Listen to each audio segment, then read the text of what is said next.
Bagaimana hukum menagih utang, tapi kita tahu bahwa si pembayar utang membayar dengan uang haram, sementara kita dalam keadaan butuh darurat. Apakah kita berdosa dengan pembayaran utang tersebut karena dari hasil yang haram?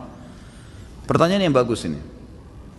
Kalau misalnya orang terlilit utang, orang itu terlilit utang, dia mau bayar sama kita, dia nggak ada uang. Ada orang lain memberikan kepada dia uang, tapi dari sumber haram. Contoh sumber haram dari bunga bank, riba.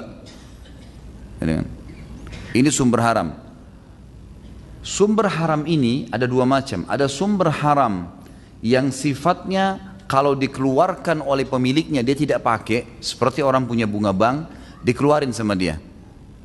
Maka uang itu pindah kepada tangan yang lain sudah tidak haram. Seperti misal, diberikan kepada fakir miskin yang butuh sekali, rumahnya mau rubuh. Dihitung sebagai fasilitas umum, ya. Karena uang yang tadinya riba itu sebenarnya waktu ditarik, dia tidak pakai untuk diri sendiri, sudah menjadi hukum umum. Kembali kepada hukum asal, yang mengeluarkan tidak dapat pahala, dan kalau dia pakai fasilitas umum bisa.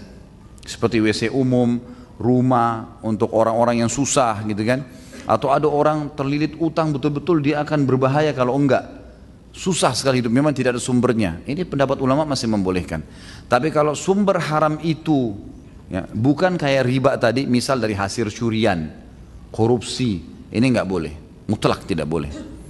Satu-satunya pintu tadi yang dibolehkan adalah kalau uang itu adalah uang bunga bank, riba.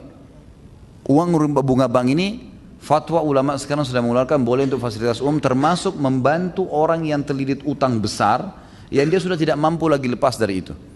Untuk lebih jelas antum bisa ketik di Google hukum menggunakan bunga bank. Nanti antum akan baca banyak fatwa ulama di situ, gitu kan. Maka akan sangat jelas di situ, agar jangan sampai nanti ada yang menganggap ini adalah pendapat saya pribadi.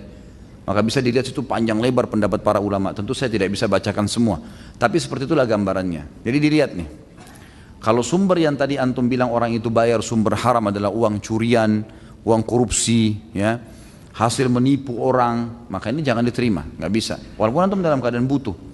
Karena nggak boleh. Tapi kalau dari bunga bank orang lain bayar, emang dia mau keluarkan bunga banknya itu dia berikan, ini ada satu celah di sini yang memang dibolehkan karena orang itu kepepet. Masalah datang ke antum nanti itu sudah bukan haram buat antum lagi. Karena ini waktu dikeluarkan oleh orang itu sudah menjadi hukum umum, hukum awal, ya. Kata ulama hukum asal, tidak ada pemiliknya uang itu, tapi milik Allah Subhanahu wa taala. Allahu a'lam.